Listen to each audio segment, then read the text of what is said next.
Pendidikan Profesi Bidan, Fakultas Ilmu Kesehatan, Universitas Sumatera Barat. Sebagai dosen, saya telah melakukan kewajiban dosen saya, yaitu Tridharma Perguruan Tinggi. Salah satunya adalah bidang pengajaran. Pada kesempatan ini, saya akan memaparkan salah satu mata kuliah yang saya ampu, yaitu pemeriksaan fisik ibu dan bayi. Mata kuliah ini merupakan salah satu mata kuliah wajib pada program studi pendidikan profesi bidan yang berada pada semester 4. Mata kuliah ini memiliki beban 3 SKS, yaitu 2 teori, 1 praktik. Mata kuliah ini memberikan kemampuan kepada mahasiswa untuk dapat melakukan anamnesis, pengkajian tanda vital ibu dan bayi, pemeriksaan dasar kehamilan, persalinan, nifas, pemeriksaan bayi baru lahir, bayi dan anak. Dalam proses pembelajaran, saya akan menerapkan 3 komponen utama pembelajaran, yaitu DIA, Delivery, Interaction, and Assessment. Bagaimana saya menerapkannya di pembelajaran? Yang pertama adalah komponen delivery. Pada proses ini, saya akan menilai bagaimana saya menyampaikan materi pembelajaran sehingga dapat diterima dengan baik oleh mahasiswa. Materi yang saya sajikan ini mengacu pada capaian pembelajaran lulusan dari mata kuliah ini. Dari CPL menurunkan 4 CPMK, capaian pembelajaran mata kuliah. Dari CPMK menurunkan 9 sub CPMK. Kemudian, dari sub CPMK akan didistribusikan ke dalam 14 kali pertemuan tatap muka pembelajaran dan pertemuan tidak termasuk ujian tengah semester dan ujian akhir semester. Capaian pembelajaran lulusan pada mata kuliah ini terdiri dari 4 aspek. Yang pertama, sikap, yaitu menunjukkan sikap bertanggung jawab atas pekerjaan di bidang keahliannya secara mandiri. Yang kedua, pengetahuan, yaitu menguasai konsep teoritis, keterampilan dasar praktek kebidanan secara mendalam. Yang ketiga, keterampilan umum, yaitu mampu mengambil keputusan secara tepat dalam konteks penyelesaian masalah dalam bidang keahliannya berdasarkan hasil analisis informasi dan data. Yang keempat, keterampilan khusus, yaitu mampu mengaplikasikan keilmuan kebidanan dalam menganalisis masalah dan memberikan petunjuk dalam memilih alternatif pemecahan masalah pada lingkup praktek kebidanan yang meliputi asuhan pranikah, prakonsepsi, kehamilan, persalinan, nifas, bayi baru lahir, bayi, anak balita, anak prasekolah, kesehatan reproduksi yang meliputi remaja, perempuan usia subur dan perimenopause, serta pelayanan KB. Adapun capaian pembelajaran pada mata kuliah ini antara lain CPMK 1, mahasiswa mampu memahami konsep dasar tentang anamnesa.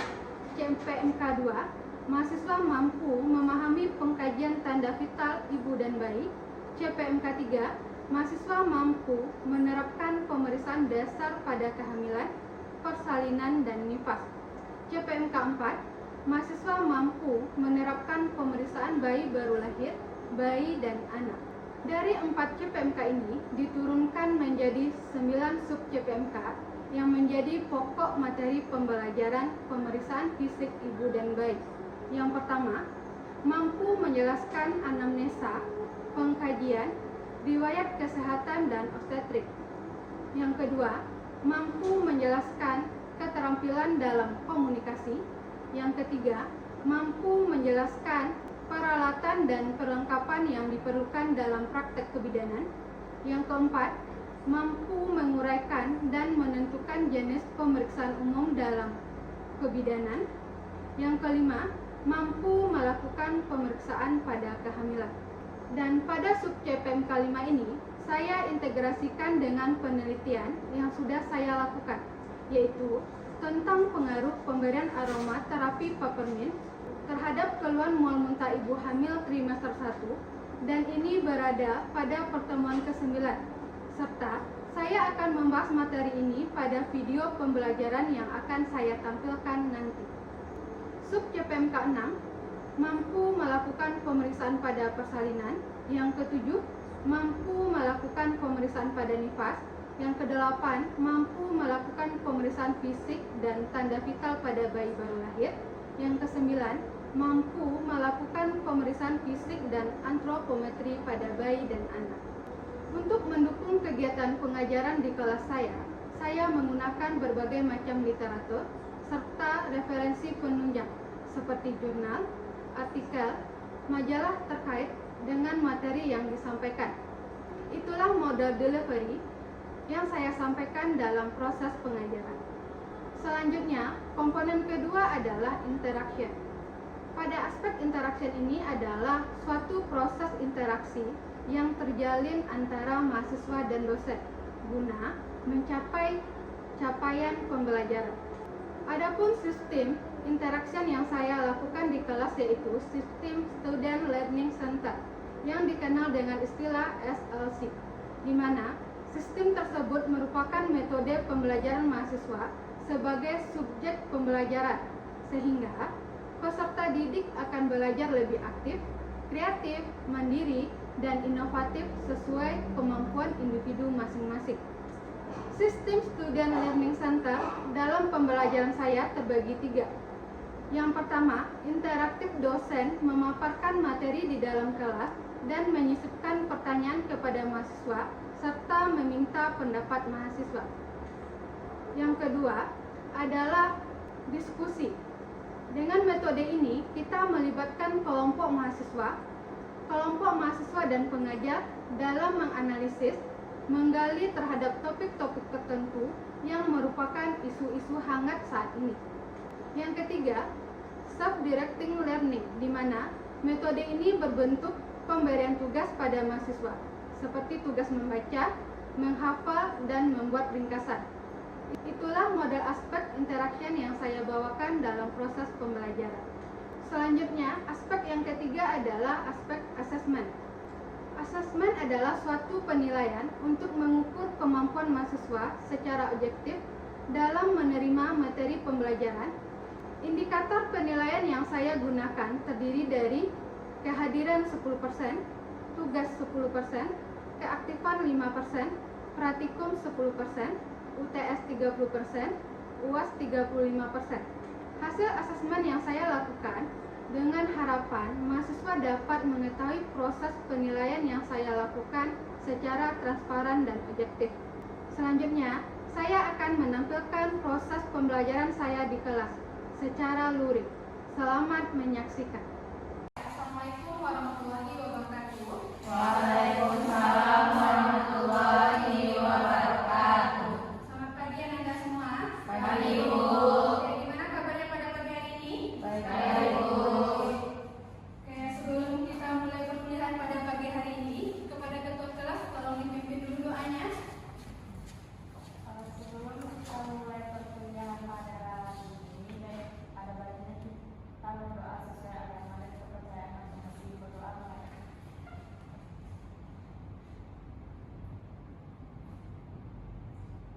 Selesai. Oke, jadi di pertemuan kita yang keberapa? 9. Kita yang ke-9 ya. Oke, sebelum materi ke-9 ini kita mulai, kita absen dulu ya. Silakan diisi dulu absennya.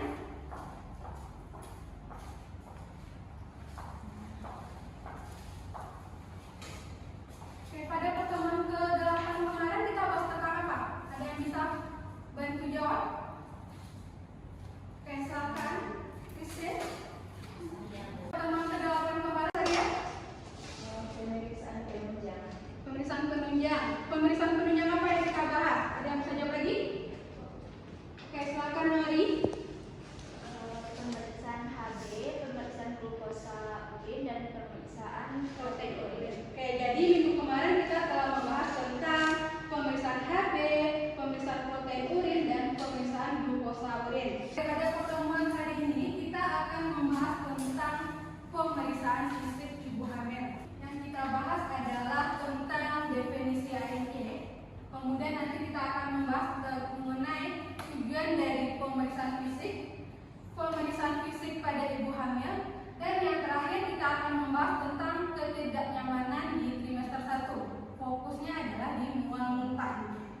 Oke, pertama kita akan membahas dulu tentang definisi ANJ. ANJ ini adalah pemeriksaan kehamilan untuk mengoptimalkan kesehatan mental dan fungsi ibu hamil sehingga nanti mampu menghadapi persalinan, nifas, masa menyusui atau nanti pemberian ASI dan kembalinya masa reproduksi secara wajar dan normal. Jika nanti kehamilannya bermasalah, misalnya di saat hamil ibunya mengalami hipertensi, apa yang kita takutkan nanti di saat bersalin? Apa? Terjadinya preeklamsi. Makanya di saat hamil kita perlu mempersiapkan kesehatan ibu ini biar nanti persalinan, nifas dan masa menyusuinya aman. Kemudian pelaksanaan ANJ. Sekarang pelaksanaan ANJ berapa kali? 6 kali. Oke, Inja. 6 kali, yaitu 2 kali DTM1, 1 kali DTM2, 3 kali DTM3. 3 kali di TM3. Jadi sekarang pemeriksaan ANJ ini ada 6 kali ya. Kalau dulu cuma 4 kali. Kalau sekarang aturan terbaru kunjungan ANJ ini adalah minimal 6 kali. Di mana di TM1 ada 2 kali kunjungan. Kunjungan 1 kalinya adalah dengan dokter. Tujuannya apa? Tujuannya adalah untuk men-screening bagaimana kesehatan ibu. Kemudian ada 1 kali kunjungan di TM2 dan 3 kali kunjungan di TM3, di mana 1 kalinya adalah dengan dokter. Tujuannya apa? Tujuannya adalah untuk men-screening bagaimana nanti persalinan ibu. Apakah ibu bisa bersalin dengan normal atau tidak? Makanya pas kunjungan ANJ ini minimal sekarang adalah 6 kali. Oke. Kemudian kita lanjut ke tujuan pemeriksaan ibu hamil. Tujuan pemeriksaan ibu hamil ini ada 2, ada tujuan umum dan tujuan khususnya. Tujuan umumnya adalah memenuhi hak setiap ibu hamil. Berarti setiap ibu hamil ini berhak untuk memperoleh pelayanan antenatal. Berarti tadi ada pelayanan antenatal kita adalah minimal 6 kali ya. Ini adalah tujuan umumnya. Sedangkan tujuan khususnya adalah untuk menyediakan pelayanan antenatal yang terpadu. Kemudian yang kedua adalah kita mendeteksi dini penyakit atau kelainan yang terjadi pada ibu. Kemudian yang ketiga, kalau kita sudah bisa deteksi dini nih, sudah tahu nih penyakit pada ibu. Yang ketiga kita akan melakukan intervensi, akan melakukan asuhan terhadap gangguan atau penyakit yang diderita ibu. Contohnya kayak tadi kita deteksi di saat pemeriksaan penunjang HB ibu rendah. Jadi kan kita bisa mendiagnosis bahwa ibu ini mengalami anemia. Kalau ibu anemia, kita akan melakukan apa? Kita akan memberikan KBP, kemudian kita pantau nutrisinya, kita jaga supaya tidak terjadi lagi anemia pada ibu. Kemudian tujuan khusus yang terakhir adalah untuk melakukan rujukan khusus. Berarti kalau di rujukan ini nanti kita akan melakukan kolaborasi dengan dokter SPOG. Ini adalah tujuan dari pemeriksaan pada ibu hamil. Oke, selanjutnya kita akan membahas tentang pemeriksaan fisik pada kehamilan. Pemeriksaan fisik pada kehamilan ini ada 4. Ada inspeksi. Inspeksi ini berarti kita melihat. Sedangkan yang kedua adalah palpasi. Kalau palpasi yang mana? Meraba. Kemudian yang ketiga auskultasi. Auskultasi apa? Mendengar. Auskultasi ini adalah mendengar. Dan yang terakhir adalah perkusi. Perkusi ini berarti adalah ketukan. Biasanya kita yang perkusi ada itu adalah refleks patella. Pertama kita akan bahas dulu tentang inspeksi, apa saja yang kita lihat. Ada yang bisa bantu jawab apa aja bisa kita lihat, kita periksa di inspeksi ini. Ada yang bisa? Anjani bisa Anjani? Apa aja inspeksi kemarin? Inspeksi? Nah, inspeksi itu kita pemeriksaan dari ujung kepala sampai ujung kaki. Pemeriksaan yang pertama di kepala kita lihat rambutnya bersih apa enggak, lanjut ke mata, hidung, mulut, gigi, terus kita turun leher, terus ke abdomen, itu ekstremitas atas sama bawah. Ekstremitas atas dan ekstremitas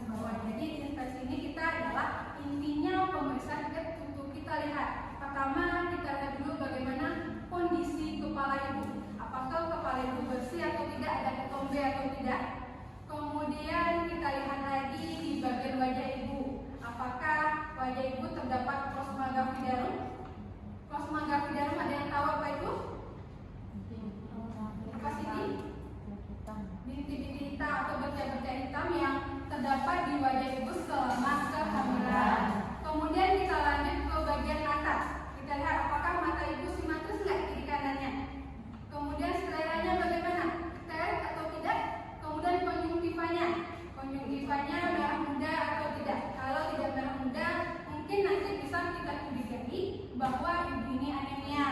Dari mata, kemudian kita lanjut ke hidung, kita periksa hidungnya, mulut, telinga, kemudian di leher. Di leher yang poin penting yang kita periksa apa? Kelenjar limfenya bagaimana? Apakah ada pembesaran kelenjar limfe?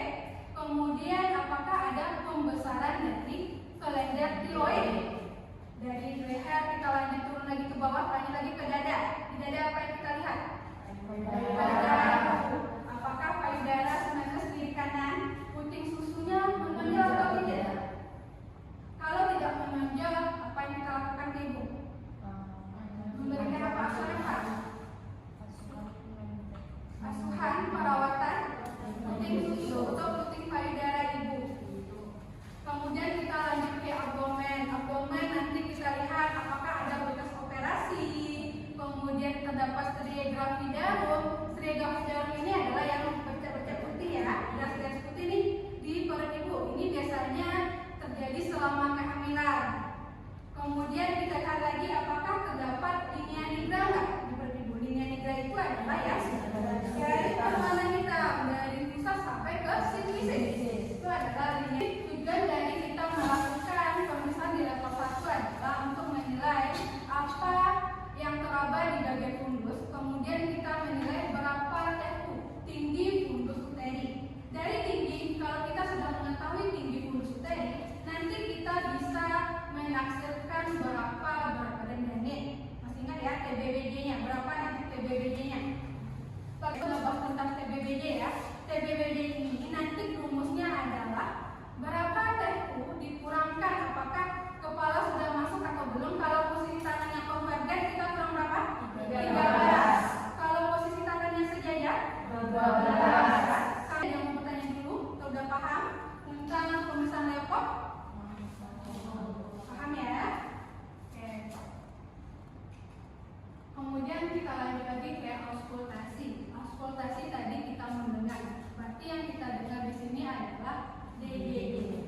Kapan DJJ bisa kita dengar? Yang tahu? Katakan. Oke, silakan.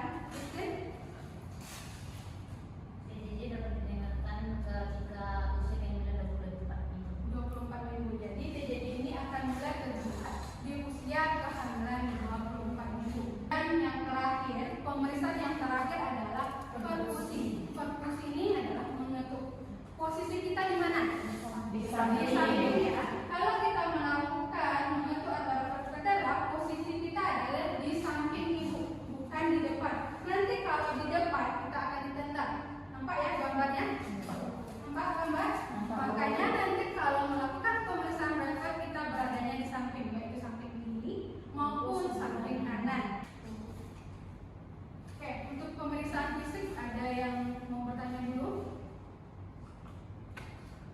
Oke, silakan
antihistamin, antisimatik, dan antikogemik.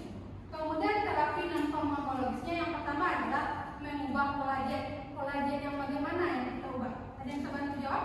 Oke, silakan Desa. Untuk mengubah kolagen yang pertama itu makan sering dengan porsi kecil, menghindari makanan berlemak, makan makanan dengan berat tinggi, kurangi makanan pedas dan berbau tajam. Dari makanan berbau tajam. Jadi kolagennya adalah pola makannya yang kita ubah. Yang biasanya makannya sekali makan 1 piring, tapi 3 kali ini 1 piring. Sekarang mungkin kita ubah makannya mungkin 5 kali sehari, tapi dengan porsi yang kecil. Kemudian menghindari makanan yang pedas, menghindari makanan yang berbau tajam, kemudian hindari makanan atau minuman yang bergas, karena nanti ini juga akan merangsang mual muntah. Kemudian hindari juga makanan yang berlemak. Ini adalah pola diet yang bisa kita lakukan. Kemudian dukungan emosional, kemudian akupuntur, dan yang terakhir adalah aromaterapi.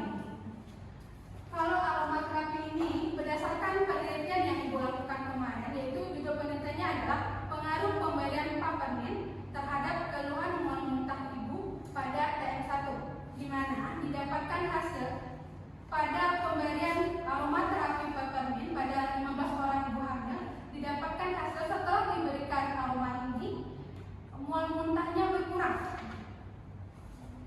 Bagaimana cara pemberian aromaterapi ini? Caranya adalah dengan meneteskan ini esensial dari peppermint ke kapas sebanyak 2-3 tetes, kemudian ke kapas. Kemudian nanti kita suruh ibu untuk menghirupnya selama 20-30 detik. Setelah itu, ini kita lakukan di pagi dan malam hari.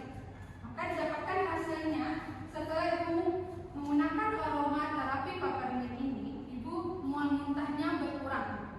Jadi nanti bisa kita sarankan juga nanti ke pasien kita kalau yang mengalami mual muntah menggunakan peppermint. Aroma terapi peppermint kalau untuk sekarang udah mudah ya didapatkan, di online pun udah banyak. Oke, sampai sini ada yang mau ditanyakan lagi? Udah? Oh, oke, cukup ya materi kita hari ini. Ada yang bisa menyimpulkan nggak materi kita hari ini apa saja? Oke, silakan Cindy. Baik, ada beberapa hal yang dapat disimpulkan untuk pertemuan hari ini, Bu. Yang pertama ada kunjungan ANC. Kunjungan ANC itu dilakukan 6 kali, 2 kali di trimester pertama, 1 kali di trimester kedua, dan 3 kali di trimester ketiga. Terus juga ada pemeriksaan fisik pada ibu hamil. Nah, pemeriksaan fisik pada ibu hamil itu terbagi menjadi 4, infeksi, perkusi, palpasi, sama auskultasi. Terus juga ada ketidaknyamanan yang paling sering dialami oleh ibu hamil itu adalah nenek. Oke, jadi materi kita hari ini adalah tentang pemeriksaan ibu hamil, di mana nanti kunjungan ANC-nya ada 6 kali, kemudian dilakukan pemeriksaan head to toe, mulai dari inspeksi, palpasi, kemudian auskultasi, dan perkusi. Kemudian nanti cara kita mengatasi ketidaknyamanan pada ibu hamil, mual muntah ada secara farmakologis dan non farmakologis. Oke, berarti itu ya materi kita hari ini. Oke, untuk pertemuan selanjutnya, Ibu akan kasih tugas. Silahkan dicatat dulu tugasnya. Oke, untuk di pertemuan yang ke-10 nanti kita akan melakukan diskusi kelompok. Nanti kita ada berapa orang semuanya? 18 orang ya. Jadi 18 orang dibagi 3 kelompok aja. Berarti masing-masing kelompok ada 6 orang. Nanti kita akan membahas mengenai optimalisasi